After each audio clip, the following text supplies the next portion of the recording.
Dear devotees, welcome to the Sunday Srimad Bhagavatam class. Today we're going to cover shlokas 4 to shloka number 8 of chapter 1 of Canto 1. Naimishe nimisha kshetre Naimishe nimisha kshetre rishaya shaunakadayah rishaya shaunakadayaha satram swargaya lokaya satram sargaya lokaya sahasrasamamasata. sahasrasamamasata. Word for word meaning, translation and purport by His Divine Grace, A.C. Bhaktivedanta Swami Srila Prabhupada, Srila Prabhupada ki Jai. Naimishe, Naimishe, in the forest known as Naimisaranya. in the forest known as Naimisaranya. Animisha Kshetre, Animisha kshetre, the spot which is especially a favorite of Vishnu, the spot which is especially a favorite of Vishnu, who does not close his eyelids. who does not close his eyelids. Rishayaha, Rishayaha, sages. sages. Shaunaka Adayaha, Shaunaka Adayaha, headed by the sage Shaunaka. headed by the sage Shaunaka. Satram, Satram, sacrifice. sacrifice. Swargaya, Swargaya, the Lord who is glorified in heaven. the Lord who is glorified in heaven. Lokaya, Lokaya, and for the devotees who are always in touch with the Lord. for the devotees who are always in touch with the Lord. Sahasra, Sahasra, 1,000. 1,000. Samam, Samam, years. years. Asata, Asata, performed. performed. Translation. Once, Once, in a holy place in the forest of Naimisaranya, in a holy place in the forest of Naimisaranya, great sages headed by the sage Shaunaka great sages headed by the sage Shaunaka assembled to perform a great 1,000-year sacrifice assembled to perform a great 1,000-year sacrifice for the satisfaction of the Lord and his devotees. for the satisfaction of the Lord and his devotees.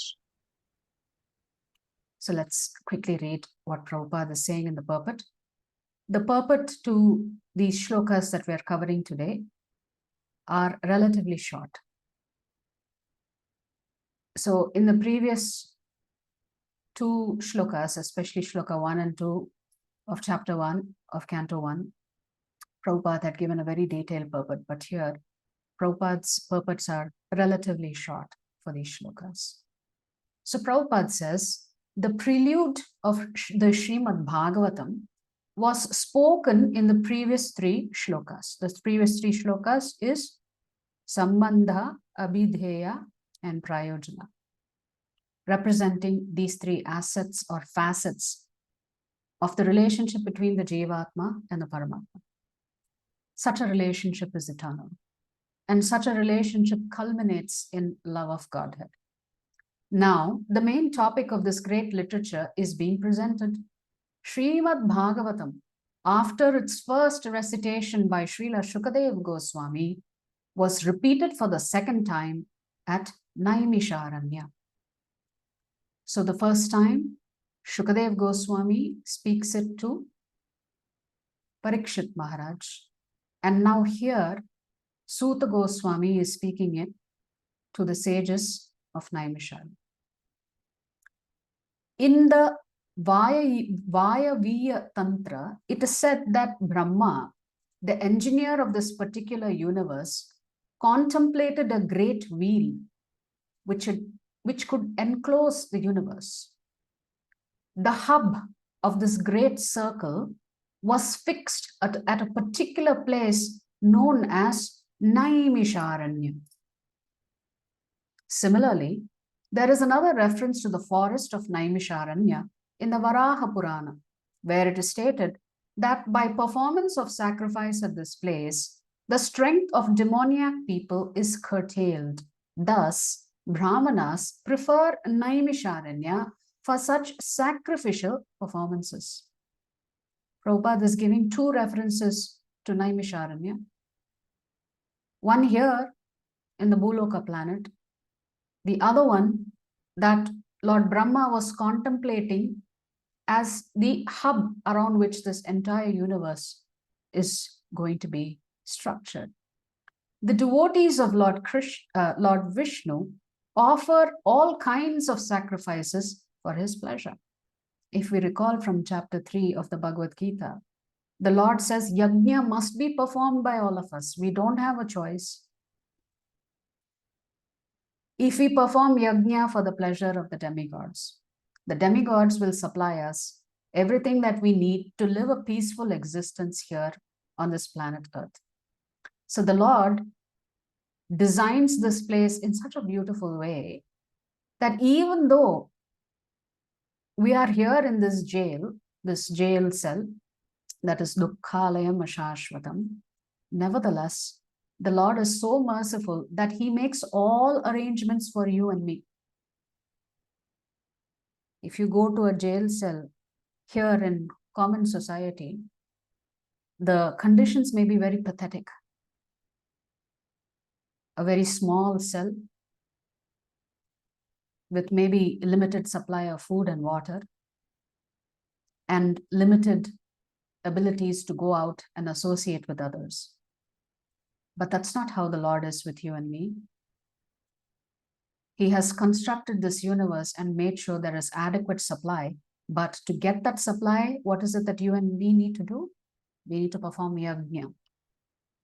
The devotees are always attached to the service of the Lord, whereas fallen souls are attached to the pleasures of material existence. It's a fundamental difference between a devotee and a non-devotee. Oftentimes in ISKCON, you will hear the words used non-devotee, non-devotee, non-devotee. For a person who is new to ISKCON, that can seem like an insult. Acha, if nobody worships Krishna, anybody else, if they worship or they don't worship at all, they are categorized as non-devotee. It is not meant as an insult. It is just a statement of fact. Devotees are attached to Krishna. Those who are not attached to Krishna are obviously attached to something else. And that something else is this illusion called material existence, the pleasures that one can derive from material existence. In Bhagavad Gita, it is said that anything performed in the material world for any reason other than for the pleasure of Lord Vishnu causes further bondage for the performer. The Lord says, I have constructed this so beautifully. Even though I have punished you and sent you to jail, nevertheless, I have made arrangements for you in such a way that if you perform yajna for my satisfaction, you can burn up all your karmic reactions and come back to me promptly. It is enjoined, therefore, that all acts must be performed sacrificially for the satisfaction of Vishnu and his devotees. This will bring everyone peace and prosperity. Krishna says in the Bhagavad Gita, if you don't do yajna, how can you find happiness? All of us have to do yajna.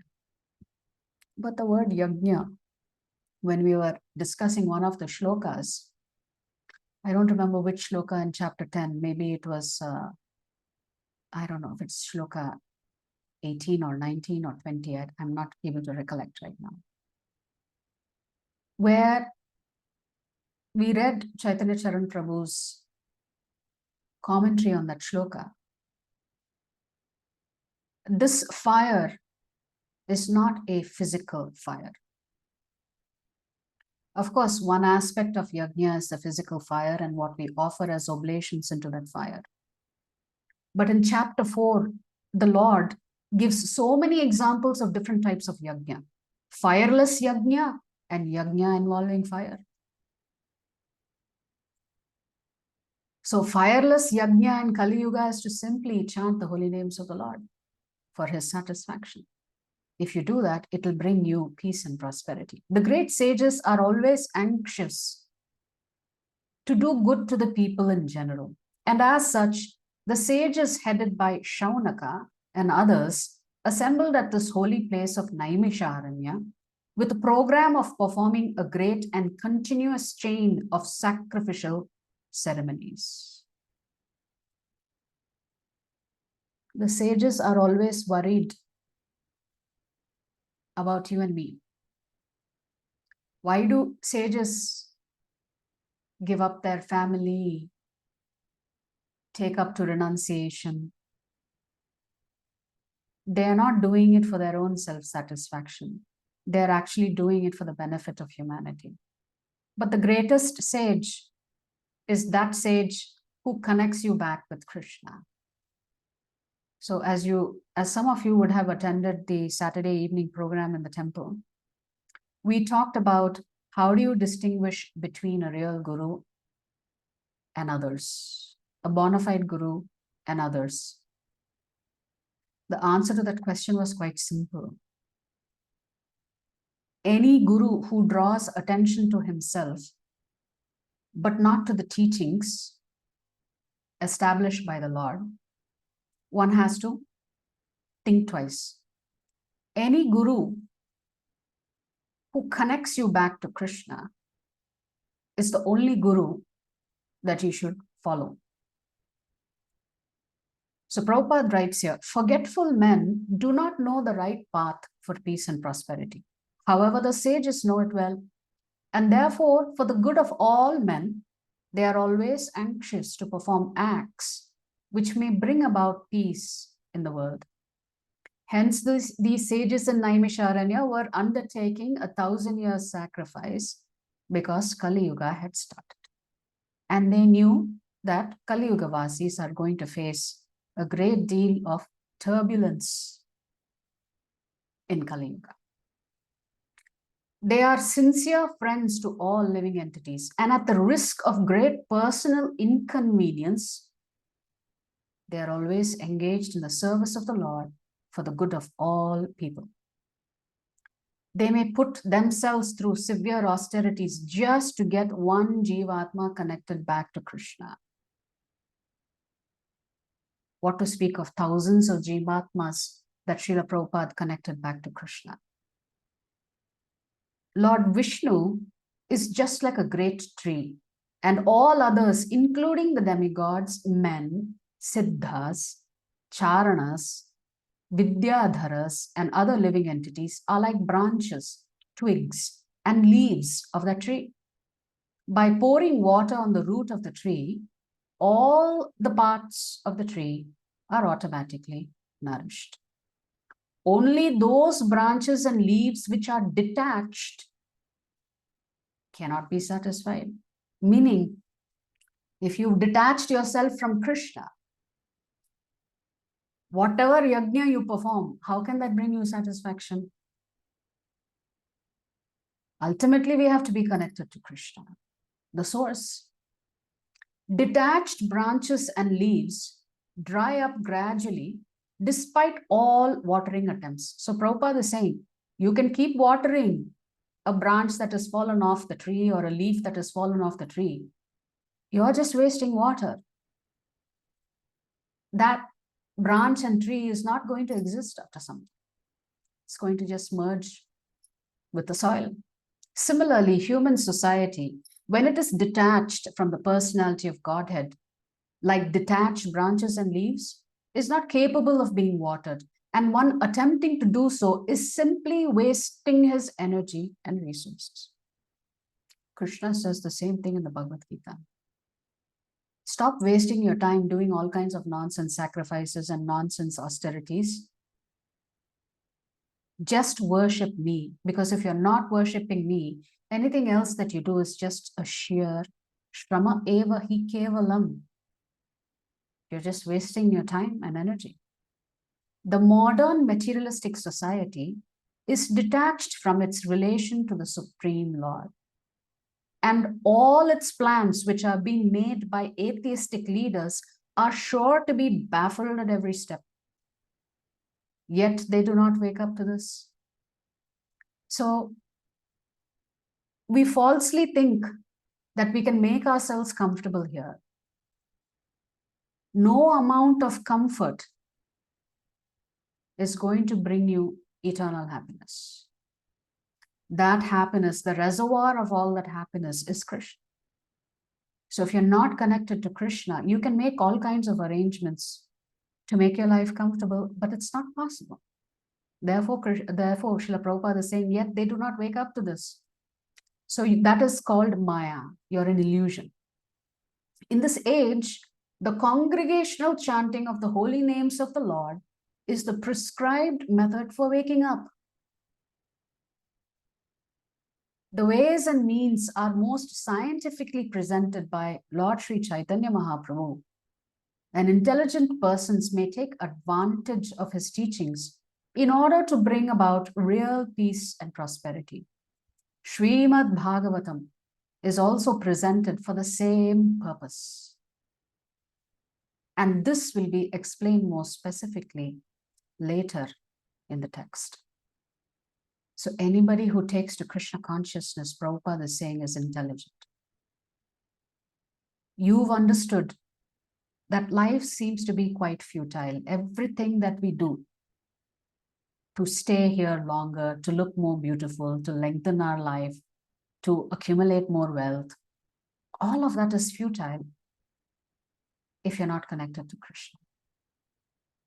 So taking advantage of the teachings of Chaitanya Mahaprabhu, as well as the teachings presented here in Srimad Bhagavatam, is only for the intelligent people.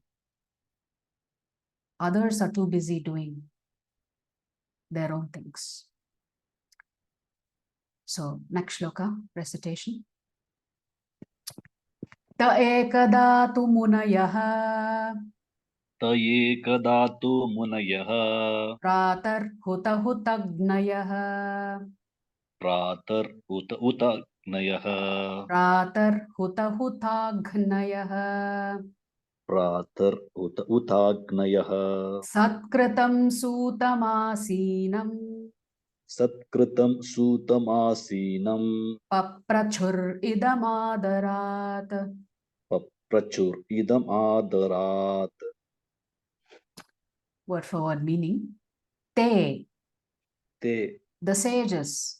the sages, Ekada, ekada, one day. one day. Tu, but Munayaha, munayah, sages. sages, Prataha, pratah, morning. morning, Huta, uta, burning. burning, Huta Agnyaha, uta agnayah, the sacrificial fire. the sacrificial fire. Satkritam, Satkritam, due respects. due respects. Sutam, Sutam, Sri Suta Goswami. Shri Suta Goswami. Asinam, Asinam, seated on. seated on. Paprachuhu, Paprachuhu, made inquiries. made enquiries. Idam, Idam, on this, on this, as follows. as follows. Adarat, Adarat, with due regards. with due regards. Translation. One day, One day, after finishing their morning duties, after finishing their morning duties, by burning a sacrificial fire by burning a sacrificial fire and offering a seat of esteem and offering a seat of esteem to Srila Suta Goswami, Srila Suta Goswami, the great sages made inquiries. the great sages made enquiries With great respect with great respect about the following matters. about the following matters. Purport by Prabhupada. Morning is the best time to hold spiritual services. The great sages offered the speaker of the Bhagavatam an elevated seat of respect called the Vyasasana, or the seat of Sri Vyasadeva. Sri Vyasadeva is the original spiritual preceptor for all men. and all other preceptors are considered to be his representatives. A representative is one who can exactly present the viewpoint of Sri Vyasadeva. Sri Vyasadeva impregnated the message of Bhagavatam unto Srila Shukadeva Goswami, and Sri Suta Goswami heard it from him, from Sri Shukadeva Goswami. All bona fide representatives of Sri Vyasadeva in the chain of disciplic succession are to be understood to be Goswamis. These Goswamis restrain all their senses. One meaning of the word go, of the syllable go, is cow. Another meaning is your senses. And Swami means master. So anybody who has mastered their senses is called a Goswami. These Goswamis restrain all their senses and they stick to the path made by the previous acharyas. That's the most important qualification for a Goswami, is that they stick to the path that is already there, presented by the previous acharyas, not to concoct something new. The Goswamis do not deliver lectures on the Bhagavatam capriciously. Capriciously means without much regard.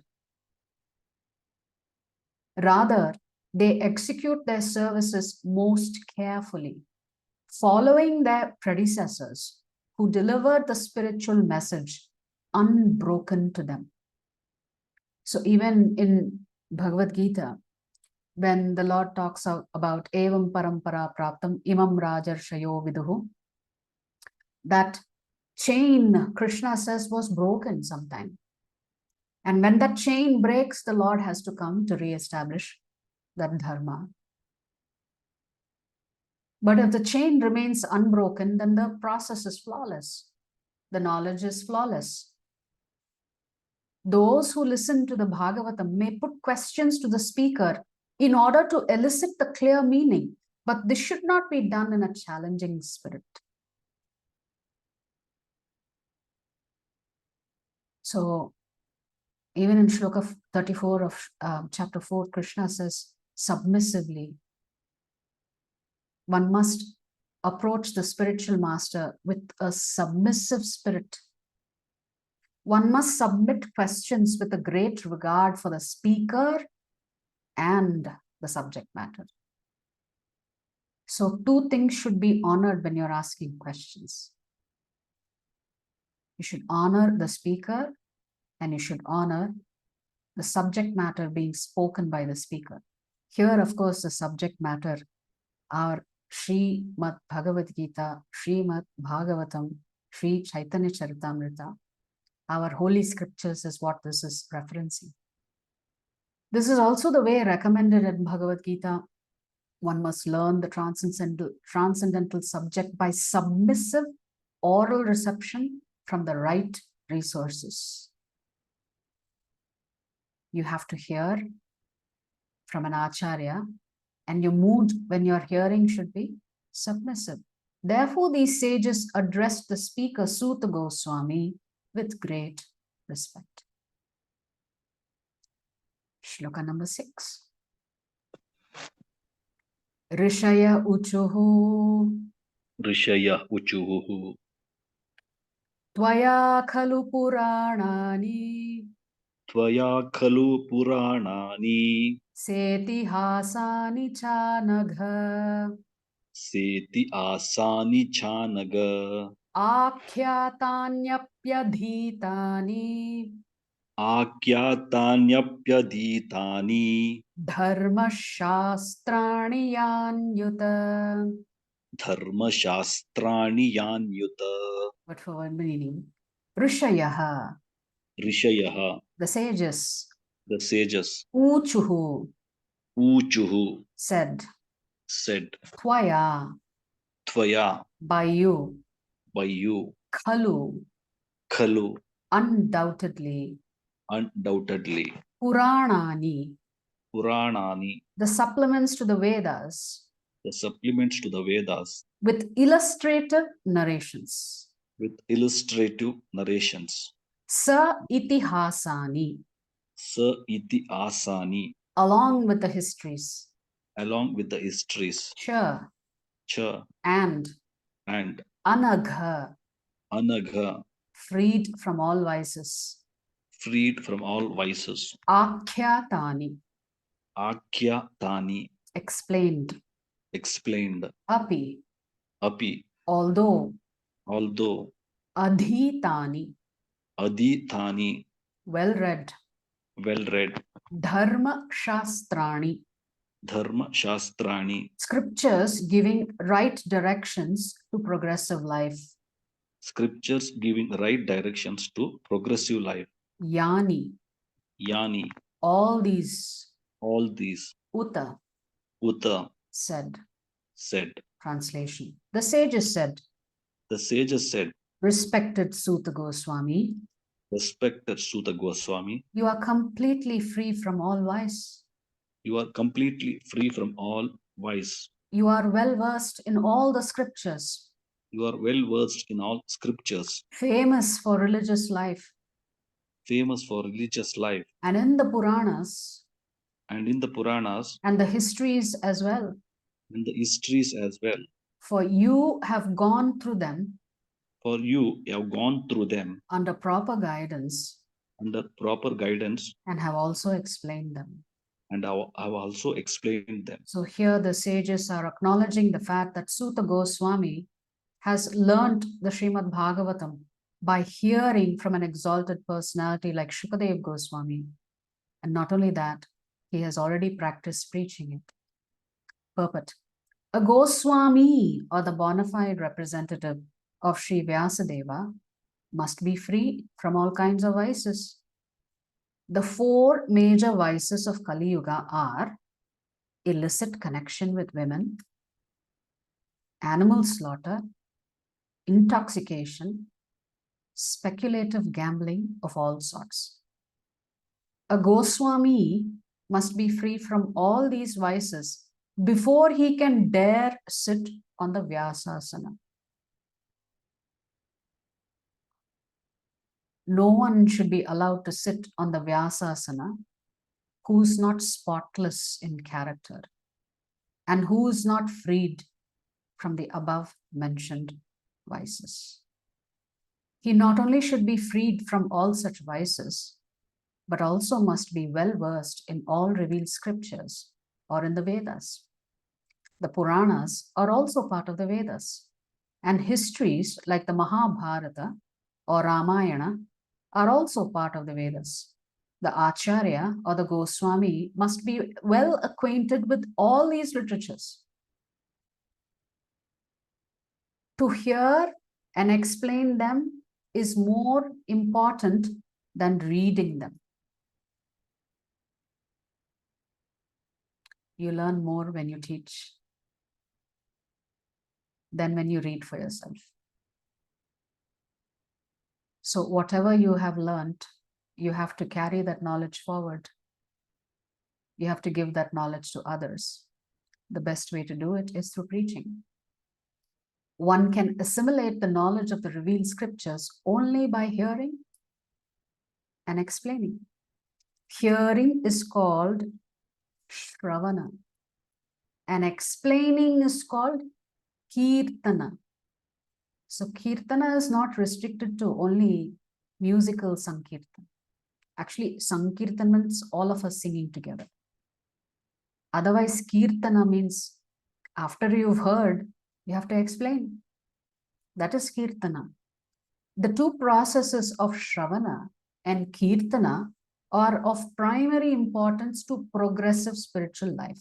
If you want to progress in spiritual life, Prabhupada is saying without these two most important limbs, hearing and explaining. Without that, there can be no progress. Only one who has properly grasped the transcendental knowledge from the right source by submissive hearing can properly explain the subject. So unless you are a good student, how can you be a good teacher? And of course, that implies that the teacher is a bona fide and authorized teacher themselves. So the 7th shloka. Yani Veda Vidam Shreshtaha Yani Vedavidam Shreshtaha Bhagavan Bhadarayanaha Bhagavan Badarayana Anye cha Munayas Suta Anye cha Munayas Suta Paravaravido Viduhu. Paravaravido Viduhu. Word for word meaning. Yani, Yani, all that. all that. Veda Vidam, Vedavidam, scholars of the Vedas. scholars of the Vedas. Shreshtaha, Shreshtaha, senior most. senior most. Bhagavan, Bhagavan, incarnation of Godhead. incarnation of Godhead. Badarayanaha, Badarayanaha, Vyasadeva. Vyasadeva. Anye, Anye, others. others. Cha, Cha, and. and Munayaha, Munayaha, the sages. the sages. Suta, Suta, O Suta Goswami. Suta Goswami.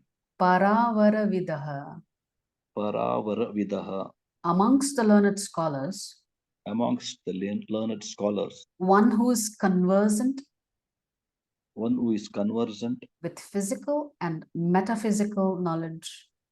with physical and metaphysical knowledge. Viduhu, Viduhu, one who knows. one who knows. Translation. Being the eldest learned Vedantist, Being the eldest learned Vedantist, O Suta Goswami, O Suta Goswami, you are acquainted with the knowledge of Vyasadeva, you are acquainted with the knowledge of Vyasadeva, who is the incarnation of Godhead. who is the incarnation of Godhead. And you also know other sages And you also know the other sages who are fully versed in all kinds of physical and metaphysical knowledge. who are fully versed in all kinds of physical and metaphysical knowledge. Purport. Srimad Bhagavatam is a natural commentation on the Brahma Sutra or the Badarayani Vedanta Sutras. It is called natural because Vyasadeva is the author of both the Vedanta Sutras and Srimad Bhagavatam, or the essence of all Vedic literatures. So one doesn't need to read the Vedanta Sutras. Simply by reading Srimad Bhagavatam, one gets the essence of all Vedic literatures. And since he is the author of both, then you can understand that the author himself is commentating on what he has already written, but in the form of Srimad Bhagavatam, which is far more relishable and attractive, at least for the Kali Yuga Vasis. Besides Vyasadeva, there are other great sages who are the authors of 6 different philosophical systems, namely Gautama, Kanada, Kapila, Patanjali, Jaimini, and Ashtavakra. Theism is explained completely in the Vedanta Sutra. Theism means worshipping God. Whereas in other systems of philosophical speculations, practically no mention is given to the ultimate cause of all causes. So there are a lot of other literatures as well. Prabhupada is saying, there's no mention of God. It's just sheer speculation. It could be this, it could be that. One can sit on the Vyasasana only after being conversant in all systems of philosophy, so that one can present fully the theistic views of the Bhagavatam in defiance of all other systems. The fact that just by reading the Bhagavatam, all other Vedic literatures that may not be speaking about the central point that Krishna is the source of all things, you can defy all the other systems simply by adopting Srimad Bhagavatam as the main literature. Srila Suta Goswami was the proper teacher, and therefore the sages at Naimisaranya elevated him to the Vyasasana. Srila Vyasadeva is designated herein as the personality of Godhead because he is the authorized, empowered incarnation. Hence, Bhagavan Badarayanaha, meaning that Srila Vyasadeva is considered to be a literary incarnation of Lord Vishnu. Therefore, he is authorized and he is empowered by the Supreme Lord. 8th shloka.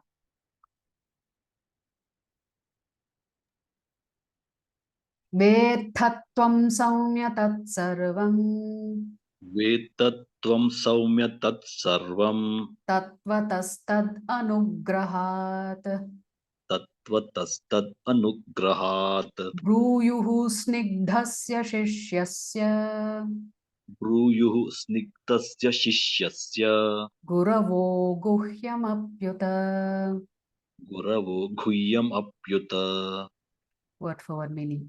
Vetha, Veta, you are well conversant. you are well conversant. Tvam, Tvam, your honor. your honor. Saumya, Saumya, one who is pure and simple. one who is pure and simple. Tat, Tat, those. those. Sarvam, Sarvam, all. all. Tatvataha, Tatvataha, in fact. in fact. Tat, Tat, there. there. Anugrahat, Anugrahat, by the favor of. by the favor of. Bruyuhu, Bruyuh, will tell. will tell. Snigdhasya, Snigdhasya, of the one who is submissive. of the one who is submissive. Shishyasya, Shishyasya, of the disciple. of the disciple. Guravaha, Guravaha, the spiritual masters. the spiritual masters. Guhyam, Guhyam, secret. secret. Api uta, Api uta, endowed with. endowed with. Translation. And because you are submissive, And because you are submissive, your spiritual masters your spiritual masters have endowed you have endowed you with all the favors with all the favors bestowed upon a gentle disciple. bestowed upon a gentle disciple. Therefore, you can tell us Therefore, you can tell us all that you have scientifically learned from them. all that you have scientifically learned from them. So the sages at Naimisaranya are glorifying Suta Goswami before they pose their questions to him.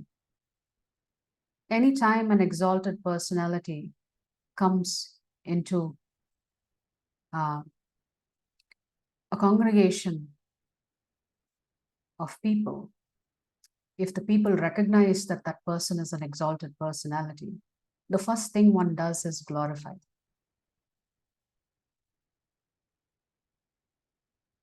After glorifying Suta Goswami, only the sages will begin to ask their 6 questions.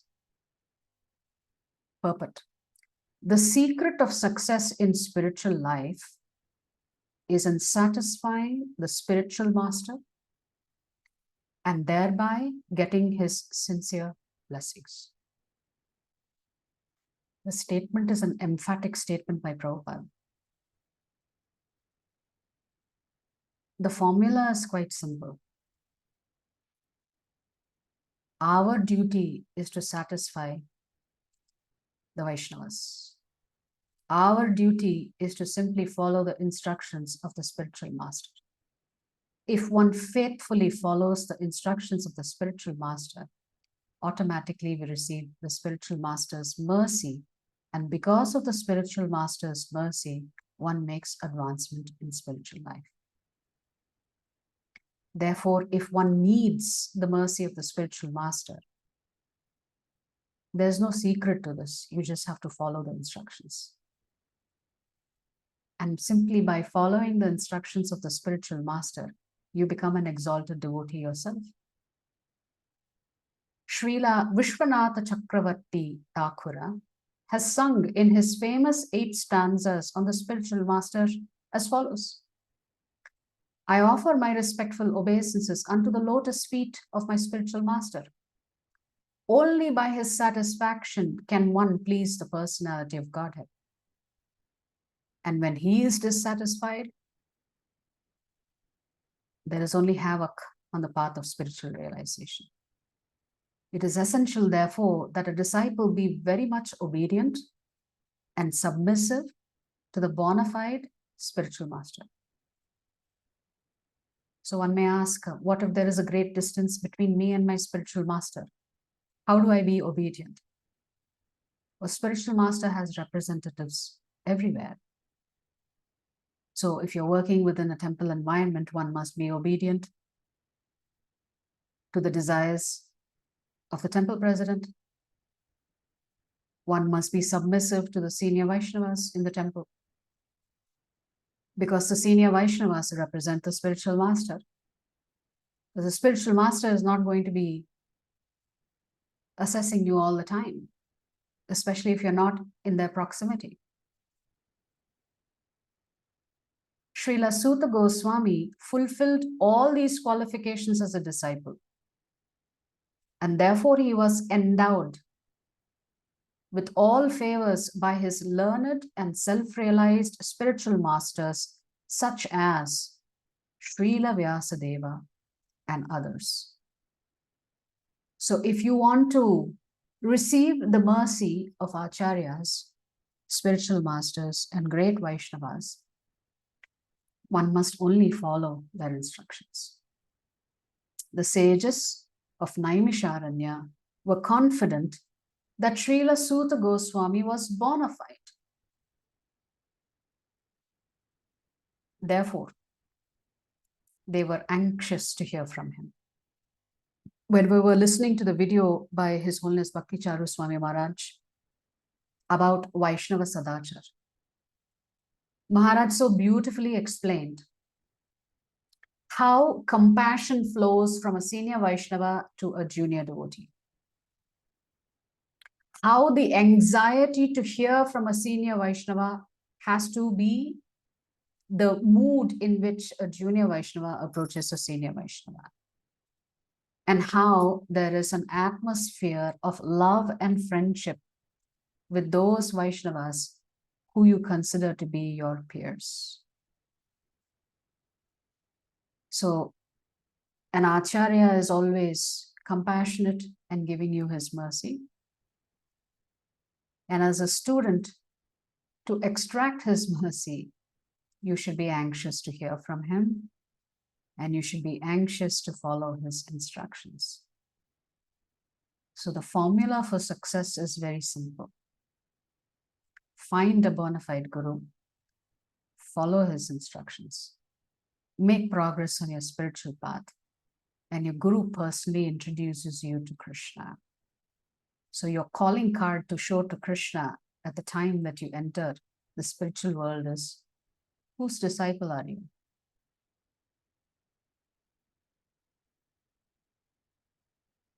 That's the key to the entrance of the spiritual world. That is the recognition for a disciple. The recognition of a disciple comes from being attached to a bona fide guru. Without guru, there's no introduction to Krishna. As we were speaking about the pastimes of Lord Balaram and trying to understand who is Lord Balaram, we were talking about how Balaram is the Sevak Bhagavan and Lord Krishna is the Sevya Bhagavan. The Sevak Bhagavan is always in the mood of offering service, and the Sevya Bhagavan is accepting that service and reciprocates. Therefore, Balaram is also known as the Adi Guru. He is demonstrating to us how to serve Krishna. Although there is no difference between Krishna and Balaram. yet their moods are different. And therefore, Balaram is always engaged in so many different services. Sometimes as devotees, when we come into the temple, we are very selective about the kind of service that we want to be engaged in. Obviously, it's only natural that we want to gravitate towards the kind of service that plays to our strength or is something that we enjoy doing. But there may be so many other services that could be offered within the temple premises or on behalf of the temple, on behalf of the congregation.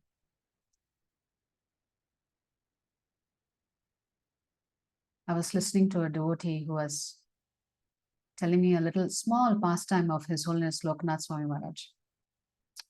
So one day it appears that His Holiness Lokanath Swami Maharaj was in front of the deities in a very, very famous South Indian temple called Varadaraja Perumal. I'm assuming this was in Kanchipuram. And when Maharaj was standing in front of the deities, he had just one prayer. Please always engage me in your service. Let the services never end. If they have to end, it has to end with my life. Much later on, as Maharaj was getting older, he said to himself, I asked for service, but I didn't ask for this much service. It's almost too much service.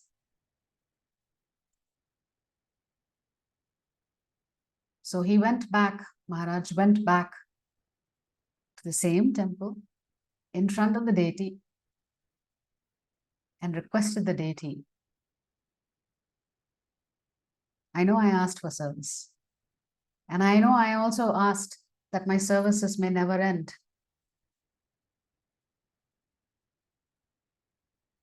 But please, if you can kindly place a small limitation on the amount of service that you're giving me.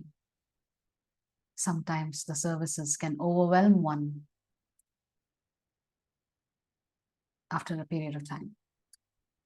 So it's very nice where the sages were convinced that Suta Goswami is a very bona fide acharya.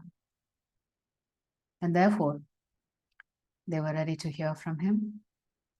But in order to hear from Suta Goswami, we begin with a few questions from the sages that we will look at in the next class. Thank you very much for joining us for Srimad Bhagavatam on a Sunday and spending more than an hour of your time with us.